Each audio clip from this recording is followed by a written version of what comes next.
We're coming up to race day. We're feeling good. We made our sacrifices. We did our training. We hit our PRs. And about 5 months ago, Joey and I are in this group chat with two of our mentors, two men who have given us so much and really changed our lives, Matt DeLong and Jeremy Newsom. And Matt DeLong and Jeremy Newsom are two extreme endurance athletes. They do some of the hardest endurance events in the world. A half Ironman, by the way, an Ironman 70.3 is just a half Ironman, is really kind of like a walk in the park for them. They start challenging us to do a half Ironman, an Ironman 70.3. They're texting us, telling us we should sign up. And Joey and I, at first, we're reading these texts and we're like, whatever. Matt and Jeremy, they can be the guys who do the Ironmans. We'll be the guys who lift and do jiu-jitsu. That's fine. We have nothing to prove. That's fine. So we're ignoring the texts initially, but they keep on pestering. I remember specifically there's this one text that we get from Matt DeLong, which really just put us over the edge.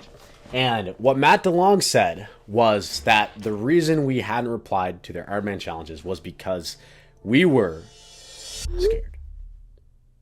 And obviously, after receiving a message like this, our fragile egos shattered. Which means we accepted the challenge. We told them, you know what, we're going to do the Ironman 70.3. And it was absolutely with the attitude of, we're going to show them that this is no big deal, that this is easy.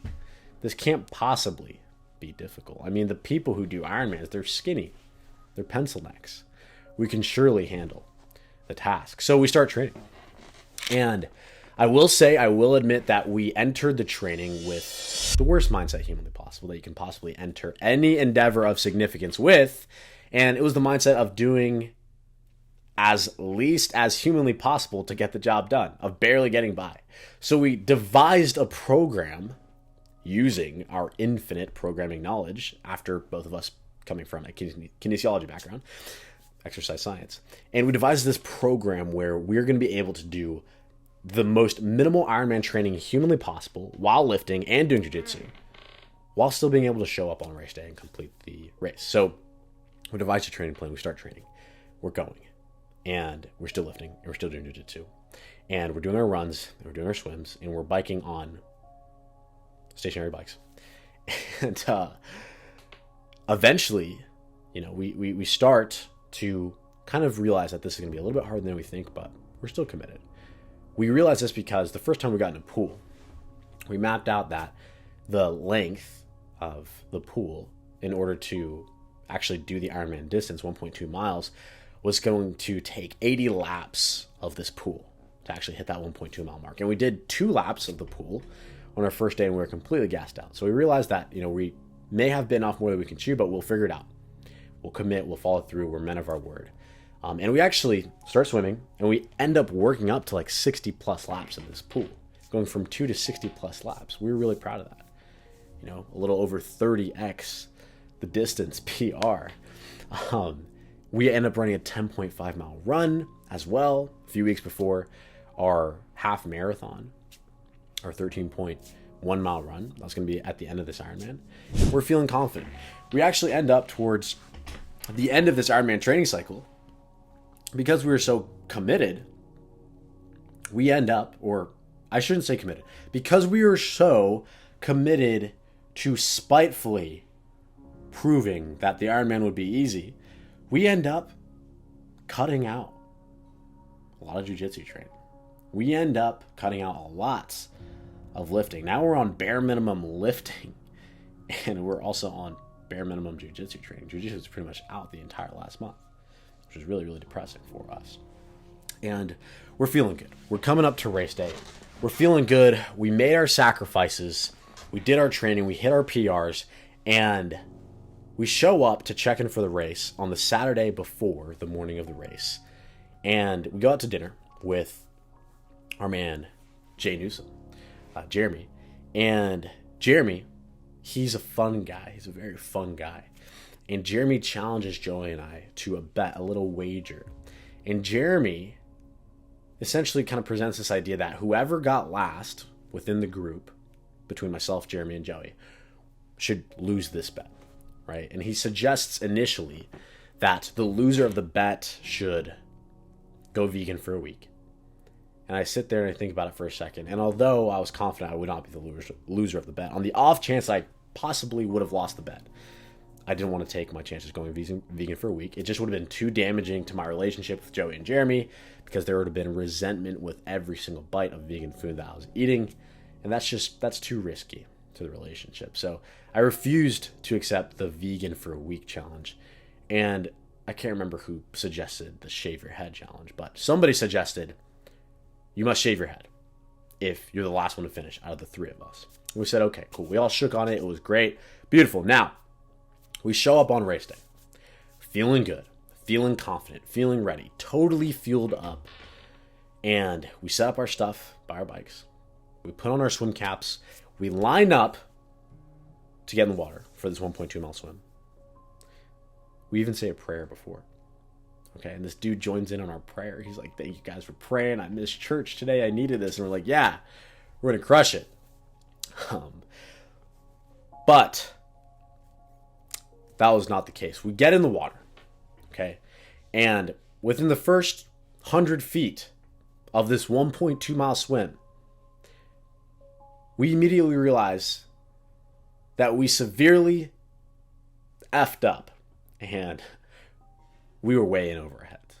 Now, the reason we effed up was not because we didn't hit the proper lengths in the pool. It was because we never open water swam. We never swam in open water. Okay? The Ironman actually takes place, the swim portion of the Ironman takes place in a lake. And it takes place among 1,500 other people swimming in this lake at the same time. So that threw us off quite a bit. And what was going to be a calm, challenging, but calm swim immediately became war for us. Okay? And so we start this swim. And again, within the first 100 feet, we realize we're way in over our heads. We're not able to breathe. We're not able to maintain our stroke. What I immediately realize is that I'm going as slow as humanly possible. I'm in the back of the pack. I'm with the slow group. And I'm actually fine with this because I'm just like, I'm going to endure this swim. I'm going to get through it. And then I'm going to crush the bike. I'm going to crush the run. I'm going to finish this thing. No worries, whatever. But chaos starts to ensue. Panic breaks out. People are being pulled out of the water left and right. People are asking for the lifeguards to come save them. And then I start to realize that this is a big deal. Now, I'm struggling, but I'm remaining calm. Okay, I'm pressing forward as I can. I'm backstroking if I need to. I'm jellyfishing if I need to, and I get really tired. And you're also allowed to hold on to kayaks and buoys if you really needed to catch your breath during the Ironman. You weren't allowed to use them to propel yourself forward, but you were able to hold on to them. And so I held on to a kayak when I got tired. And I saw, about 5 other people scratching and clawing for their lives to hold on to this kayak. And I looked to my right, and the dude to my right is hyperventilating. Person on the kayak, lifeguard, asks him, "Are you okay? Are you done?" And the dude says, "I'm done." And he gets yanked out of the water. Person to my left, hyperventilating. Lifeguard says, "Are you okay? Are you done?" He says, "I'm done." Yanked out of the water. Lifeguard looks at me. Says, "Are you done?" I say, "No, I'm not done." And I keep going. I press on. And it's getting extremely difficult, more difficult with every stroke. I'm getting more tired with every stroke. I can't find my stroke. I can't breathe. I'm going buoy to buoy. Every buoy that I find, which is about 100 meters between each buoy, I rest, I hold on until I can get my heart rate back down, and then I try to make it to the next buoy. And eventually, this got to the point where I fell really far behind to the back of the pack. And I end up holding onto this dude's kayak, this lifeguard's kayak, for a second to take a breather. And this dude starts talking to me. I'm telling him, "Yeah, I'm good. I'm just going at my own pace. I'm going slow, but I'm going to finish." And he's like, "Cool, man. You're crushing it. You're going to do just fine. Keep going." And I'm like, "Awesome." And then I let go of this dude's kayak. And I get in the water. I start swimming again. And he says, "You know what? I'm actually just going to kayak parallel to you the entire time so that you don't get off course." I was like, "Okay, thanks. That's awesome. What a blessing," right? And so I'm swimming. I see this guy kayak parallel to me, and I'm like, "Why is he kayaking parallel to me? That can't be good. Why does no one else have somebody kayaking parallel to them? Why do I have a personal lifeguard?" Right? It's made me very suspicious. And so I quickly realize, after a lifeguard becomes my personal chaperone, that I am literally the last person in the entire group of 1,500 plus swimmers. I realize I am in last place because I look back and there's not a single splash. There's not a single person swimming behind me. Everybody has passed me. Everybody has passed me at this point. And I start to play this game in my head where I start to accept I'm going to be the one that's going to have to shave his head. Joey and Jeremy are way, way beyond me. I'm the last one in the heat. Okay, whatever. I'm going to shave my head. That's cool, but I'll still finish the race. Shaved head, schmaved head, whatever. Now, things start to get really, really shaky. I'm getting very tired. I hold on to another lady's life board or whatever, her kayak. And she's encouraging me, still encouraging me. Hey, you're doing good. You got one more turn to go. I'm at the last turn. I'm seeing, I could see the shore. I could see the home stretch. And she's like, keep going, keep breathing. You got this. Keep your stroke. You're going to finish. Cool. Awesome. Thank you, lady. I keep going. And then I hear this big whiz motorboat comes around. And it's the head official of the Ironman race. And he stops in front of me, basically cuts me off mid-swim. And he's like, you're done. And I'm like, what do you mean I'm done? What do you mean? He's like, you're not going to finish. You have 5 minutes to get to shore. I'm still about 0.4 miles from shore or so. And he's like, you're not going to finish. So you're done. And I look at him, and then I look at my kayaker who just told me I was going to be good. My kayak personal lifeguard who said I was doing just fine. And I'm like, when's the cutoff? And he's like, it's 5 minutes from now. I say, I'm going to go for 5 minutes then. Let me go for 5 minutes. And he's like, all right, I'll do another lap, but I'm coming to get you. And at this point, I'm panicking and also pissed. So I go as hard as I possibly can for 5 minutes, splashing, screaming, just going all out, gassing myself out. And sure enough, 5 minutes pass. I'm still nowhere near shore. And head official boat comes around, cuts me off again. And he says, I'm pulling you out. You're done. That's the cutoff. And I ask him, can I just swim to shore? I'll take the DNF, the did not finish. That's the disqualification. I'll take the DNF, but let me finish the swim. And he's like, no, you can't stay in the water because if you stay in the water past our cutoff time, you're trespassing. We only have the water reserved for a certain time. And I was like, I'm going to finish. I kind of made a scene, I'll be honest. I'm not the proudest of this, but I did refuse to get in the boat. I did tell this person, the head official of the Ironman race, that I was just going to finish, and I didn't care. I said, you know what, I'm going to finish, and I kind of start swimming again. And he's like, if you don't get in the boat, I'm going to tell the cops that you refuse to get out of the water. And I'm like, no, I'm just going to finish. Just let me go. Start swimming. And then I hear him yell, officer, by the way, this entire time, there's a police boat, maybe 20 yards from me, just eyeing me with like 3 cops on it. Okay, there's a police boat out there. And it seemed like the police just had their guns drawn, ready to freaking arrest me in the water. They didn't have their guns drawn. But that's what it felt like. And he says, officers, this man is refusing to get out of the water. And I see the police like look at me, and I'm like, okay, cool, take me out. Take me out of the water. I was not going to get arrested while swimming in the middle of a lake during this Ironman. So he pulls me out of the water. I'm sitting in the DNF boat of shame, pissed, angry, disappointed, racking my brain as to how I went so slow that the freaking cutoff time boat pulled me out of the water before I finished the race. And obviously embarrassed, obviously ashamed, starting to think, oh my God, how am I the only one? Drew and Joey finished the swim. They're going to finish the freaking Ironman. I'm not even going to be able to get on my bike. And I'm pissed. Now, as I'm driving back to shore, of course, we pick up another person who is disqualified, who is further ahead than me. But the person who we pick up, who got cut off too, was like a 7-year-old lady. They pull her on the boat, and I'm looking at me, owner of Default Kings, fit dude, and the person who is in my group is this 7-year-old lady. And the 7-year-old lady rightfully says to the head official, she says, you could have at least let us go out with our dignity. And to that I said, amen. To that, I said amen. Anyway, I get back to shore. I get off the boat. I walk past the ambulances that were waiting for us for some reason. And I'm walking past shore, angry. And Joey's father's girlfriend comes up to me. And she says, Gabe, I'm glad you're okay. Are you okay? I saw on your tracker that you were marked as DNF, did not finish. And Joey and Drew didn't finish either. And I'm like, what? Like, what kind of sick joke is this? Why would you tell me that Joey and Drew didn't finish just because I didn't finish? But then what I realized as I continued walking up to shore was that Joey and Drew didn't finish either. Now, Drew wasn't part of the bet, but as I saw Joey's eyes, sad eyes, actually start to light up when he saw that I didn't finish either, because apparently he DNF'd too, without knowing that I DNF'd, I was just like, what did we do wrong? Well, okay. We all didn't finish. All right, myself and Joey, us tough guys, didn't finish the freaking swim. All right, and we got pulled out of our Ironman race that we had trained 5 months for. That was supposed to be an 8-hour ordeal.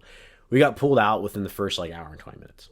Okay, that's why we have our heads shaven, because although the bet was whoever finished last was going to shave their head, because we neither of us actually even finished, let alone made it past the first event, we decided we would both shave our heads in honor. Here are 12 big lessons that I learned from this entire experience, because this was a valuable experience to say the least. Yes, it was painful. Yes, it was frustrating. Yes, I much rather would have finished the race, but nevertheless, I didn't. The first big lesson is that no matter who you think you are, you can't accomplish anything of significance without proper guidance. When I say this, what I mean is my identity is that of somebody who finishes the race. My identity is that of somebody who is a winner.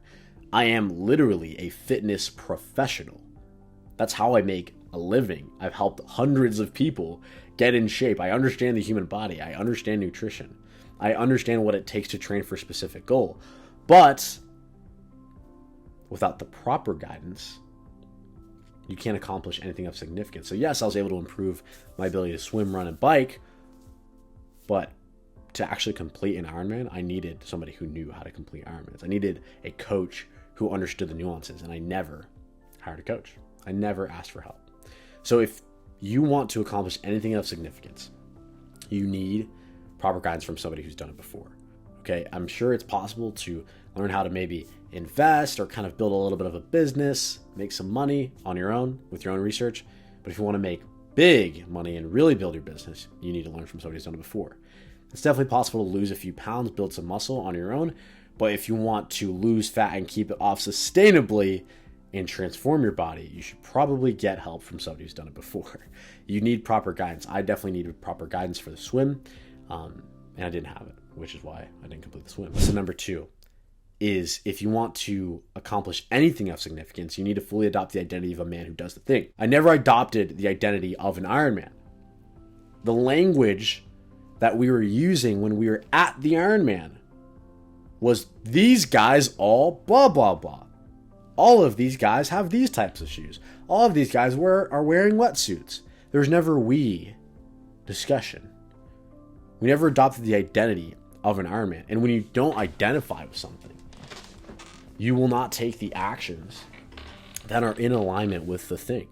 Every action we take is to remain in alignment with who we believe we are, with our identity. Lesson number 3 is that you can't half-ass anything. We less than half-assed the training for this Ironman.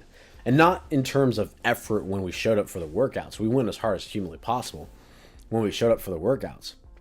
But in terms of how much of the workouts we were doing, right? There are people who showed up for that race who were in much worse shape than us, who maybe did 4 to 7 Ironman workouts per week. Joey and I might have done 1 to 2 Ironman workouts per week. The results are clear. Lesson number 4 is to prepare for anything. You have to put yourself in that environment in order to succeed. The lesson that this is pulled from is the fact that we actually did swim a sufficient volume and length in order to swim a mile 0.2. We were able to smoke a mile in the pool a few weeks before the race. But we never swam open water. Okay? And when you're not actually in the environment in which you will be tested, it's very, very difficult to predict the nuances and the unique challenges that you're going to face. It's very, very difficult to prepare for the nuances and the unique challenges in which you are going to face. In combat sports, one of the biggest misconceptions is that people who think they've never trained before, or who have never trained before, think that they can just see red and succeed and get and win in a fight. And it's like one of the most hilarious experiences in the world if you're somebody who trains, when somebody shows up and they think they can just see red and you tap them out, 37 times in 3 seconds. You've never been in the environment. It's impossible that you can at all understand what's going to be going on, right? And we didn't swim open water, so we were not prepared for the challenges that open water brought us. Lesson number 5 is that success is found in the nuances. Again, we did swim the proper distance in order to be able to swim a mile point 2. But it was the nuances of the open water that killed us, right? A lot of times we only focus on the basic thing, right? Like, just make more offers for your business. And yes, that's like true to an extent, but how are you communicating that offer? How do you respond when people tell you that they don't want the thing that you're selling, right? It's these nuances, it's the actual things that come with the experience of doing the thing that allow you to succeed. Yes, we swam a mile and we were capable of swimming a mile point 2, but we weren't ready for 65-degree water. We weren't ready for the waves of, number 1, a lake, and number 2, boats and kayaks swimming around, going around the lake, and 1,500 other swimmers in the water with us. We weren't prepared for that. And so that's where we lost. Right? We were focused too much on the basics. Success is found in the nuances. Lesson number 6. If everyone around you seems like they're doing terribly, you are likely also doing terribly. So I realized very quickly that I was in the last group of the race. I was in the group of the people who were getting plucked out of the water. I was in the group of the people who were hyperventilating, who were freaking calling for help, who needed ambulances carrying them out. Right? And I tried to convince myself that I was different than these people, that I was going to be able to keep on going, but I ended up being one of these people. So look to the people who you're surrounded by. How are they doing in different areas of life? How are they doing in their health and their fitness and their finances and their business? If everybody around you, if everybody who you associate with, if everybody you spend your time with is divorced and can't seem to figure out how to establish a loving relationships, then what makes you any different? What makes you any different? You're some of the 5 people you spend the most time around. I was spending time in that swim with a bunch of people who were getting plucked out of the freaking water. Lesson number 7. If people more experienced than you are laughing at your preparation, you have the wrong strategy. When I told Jeremy and Jeremy's Ironman coach about the type of training that we did and what that looked like, they literally laughed. And they said, you guys are hilarious. We love you. This is going to be a great story. Sure enough, it was a great story. But they literally laughed at our preparation. Which tells you the quality of our preparation. Lesson number 8 is if people who've never been to the top of the mountain are validating the path you're taking, you're on the wrong path. When I would talk to Joey about how my workouts were going, when Joey would talk to me about how his workouts were going, when we would train together, we'd be like, yeah, dude, we're doing good. We're crushing it. Neither of us even knew what was required for success, and we were validating each other. How many people in your life are validating your current strategy who have never been successful? How many people in your life are validating your current path who have never been to the top of the mountain that you're trying to climb? Ask yourself that. Lesson number 9. If you hate what you're doing, it's very difficult to commit to. I will say, honestly, although I have respect for the Ironman training, and I take the humility in understanding I could have done better and should have done better, I never enjoyed 1 second of the Ironman training. It was always a chore. All right. And there's beauty to the discipline of being able to do things that you don't want to do. Yes. Awesome. Sweet. Got it done. Didn't want to do it. Did it anyway. But it's infinitely harder to commit to anything that you don't want to do compared to committing to and following through on things that you actually enjoy, that feel like they satisfy you, that feel like they fill you up. So many people make this misconception, have this misconception when it comes to being consistent in the gym. They think, I just want to build discipline so I can do things I don't want to do. I want to be able to put my shoes on and just go out and get to the gym no matter what. And I'm like, no, you don't want to feel like you have to do it. You want to shift your identity to a point in which you actually crave doing it. You actually want to do it because you can so predictably perceive the positive outcome of said task. When you can get into that state, then it becomes really easy to do. You actually want to go to the gym. You want to eat healthy. We never wanted to do the Ironman training, and so it was really difficult to commit to. Lesson number 10, if you feel like what you're doing takes away from your quality of life or other goals, don't do it. It is true. And we didn't communicate this to anybody who was doing the Ironman with us or anybody who challenged us. By the way, Jeremy and Matt, they didn't really peer pressure us that hard. They were pretty much just joking around, but our egos were so big and we were so concerned with how we were perceived in the eyes of others that we couldn't say no.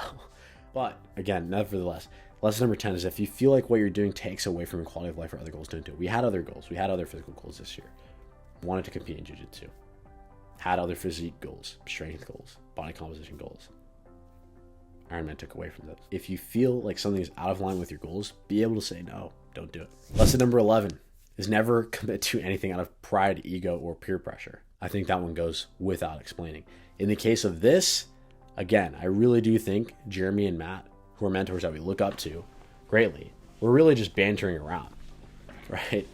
But our egos were so big, our pride was so big that we couldn't say no. We were so concerned with how we were perceived by other men that we couldn't say no.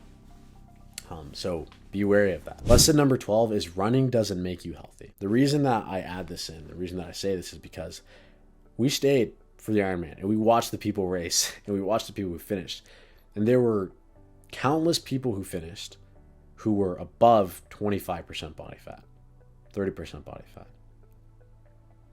People who were obese, people who were clinically unhealthy, people who had 100% metabolic diseases, type 2 diabetes, 100% heart issues.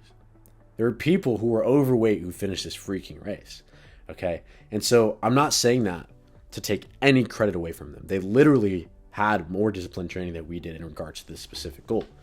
Amazing. We should have done that. I commend you for that. It is an accomplishment no matter who you are, no matter what you did to finish an Ironman. That's awesome. It's a very difficult thing to do. But it doesn't make you healthy.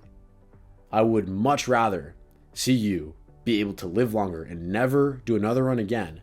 I'd much rather see you at a lower body fat percentage so you can remove the fat that's suffocating your organs 24/7 and never do an Ironman again and never run again than see you be capable of finishing an Ironman but have every organ in your body surrounded by excess fat that is suffocating it and diminishing your ability to process any nutrients whatsoever, leading you to an early death. Unfortunately, that was the prognosis for a lot of these Ironman finishers. Now, of course, there are guys who are in amazing shape too. So the 12 lessons. That's all I have to say. And lessons I learned from this amazing experience. I would not change it for the world. I asked God for forgiveness for the pride that led me to this fall. And also, I'm glad that I'm able to take away these awesome lessons and apply them to other domains, other areas of life. I hope you guys can too. I love y'all. I'm out.